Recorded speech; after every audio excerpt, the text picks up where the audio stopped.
They get Week 4 rolling Thursday night. Then on Sunday, the Bills will try and put the pieces back together in Baltimore. Uncertainty for the Patriots at quarterback has them double-digit dogs to the pack.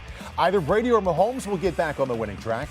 And yet another Stafford versus Jimmy G matchup awaits in San Francisco. For a closer look at each of those Week 4 games, we welcome in Sportsline NFL analyst Jason Confora. Interesting line coming Thursday night. The Dolphins haven't lost. The Bengals are 1-2, yet they're the ones favored by 3.5. How do you see this one? I like Cincinnati in this spot. They're home. Yes, the Dolphins are 3-0, Paul, but they've had one quarter where they've played A-plus football. And you look at what else they've put on film, and it's not quite the same. The defense is lacking the bite.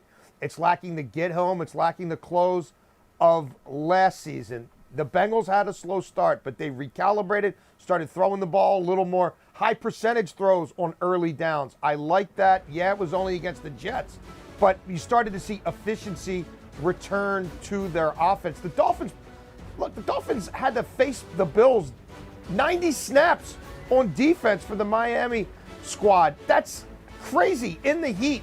Turning around in a short week. If you shop around, you can get this at 3. I really like it there, but Cincinnati's going to be a decent football team as this year moves on. And at home in a short week in this spot, I think the Dolphins are the inferior team. And again, shop around, try to get this at 3.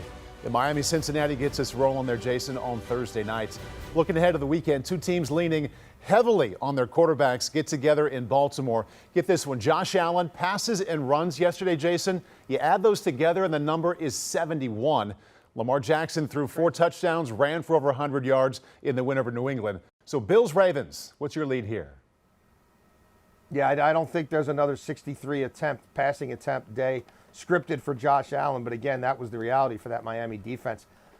I have issues with the major issues with the Ravens defense here. There is no pass rush. There's no individual who gets home. The only time they get any pressure at all is when they blitz, and even those percentages are not as high as you would like. They've had coverage breakdowns on the back end. They've been forced to play some youngsters and rookies more than they would like, and they are going against Josh Allen, the only guy in the league who can approximate what they see from Lamar Jackson on a day-in, day-out basis. Even that lowly New England offense averaged 7.1 yards per play against the Ravens. They put up almost 450 yards of offense, and that was with Mac Jones throwing up a bunch of jump balls. If those drives continue, you're looking at a 500-yard day. I'm not sure that Baltimore can keep pace here. Baltimore at home isn't quite what it used to be. I think the Bills, with all those injuries, learned a few things about their roster last week that they can apply this week. I like the Buffalo Bills to cover this game. Hey, Jason, as long as you mention, as you say, the lowly New England offense, in the loss to Baltimore, Mac Jones suffered an ankle sprain, is unlikely to play Sunday at Lambeau. So a Brian Hoyer, Aaron Rodgers matchup is looking like a real possibility, and that's probably why the Packers are 10.5-point favorites. Still, that is a lot of points, Jason, is it not? Yeah. It is, and that's why I'm going to keep it simple, stupid here and lean into the under. New England had offensive limitations, as I just noted, with Mac Jones at the helm. Now they're going to an older backup. I think Bill Belichick knows exactly what's going on with the Green Bay offense, which is they're just running it through the running backs, right? I mean, Green Bay's playing the long game.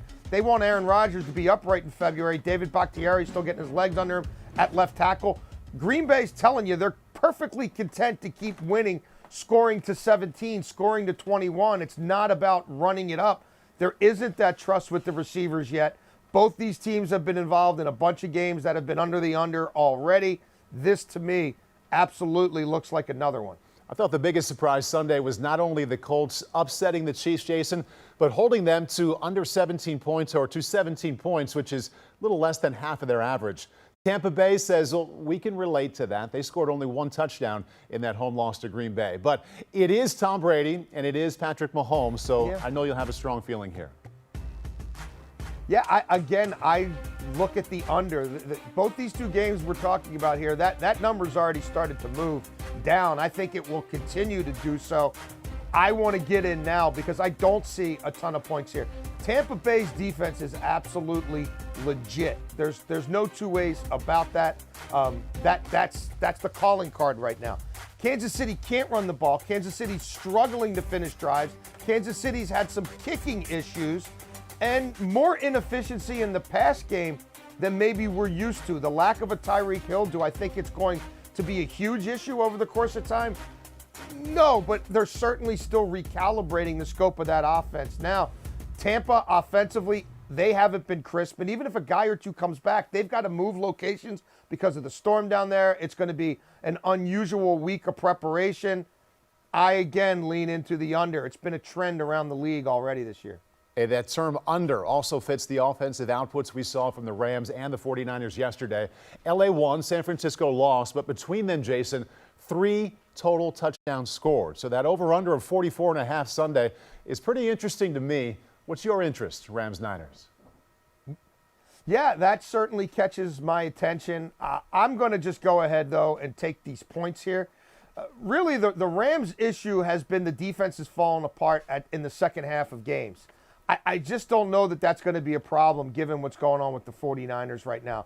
You know, Trent Williams going down, you look historically at the efficiency of that offense with him and without him. And even before he got hurt Sunday night, it was pretty atrocious. They don't really have the running game that we're used to there. Obviously, Jimmy Garoppolo is going to need much more practice time to get himself in sync after the long absence he had where he had basically been discarded.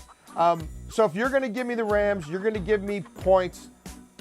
Yes, San Francisco's got a legitimate defense, but I don't see them winning this game by a field goal anymore.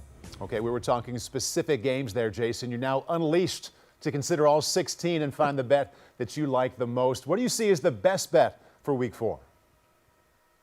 I like the New England-Green Bay total. I just don't think there's going to be a lot of offense here. I don't think Bill Belichick's going to do anything but sit back, zone it up, try to force Aaron Rodgers to dink it, dunk it down the field. And again, a lot of passes to the running backs, a lot of balls being handed off. New England's run defense didn't look great against the Baltimore team that had struggled to run the ball for the first 2 weeks. And obviously New England has limitations. Not a ton of playmakers on defense, so I don't see a whole lot of quick strike there. Not a great pass rush. And Brian Hoyer at quarterback, I'll look at all those circumstances and say, let's go under. Jason Confora, good to see you. Thank you. In summary here, he likes Likewise. the Bengals and the Bills to cover as favorites. He isn't expecting much offense in Green Bay or Tampa Bay and says take the points with the Rams in San Francisco. All right, Jason, thank you. Do you want a sports network that delivers everything that matters about the game? The highlights, the picks, the instant analysis, no yelling, no fake debates, no politics. Hit the subscribe button and never miss a moment.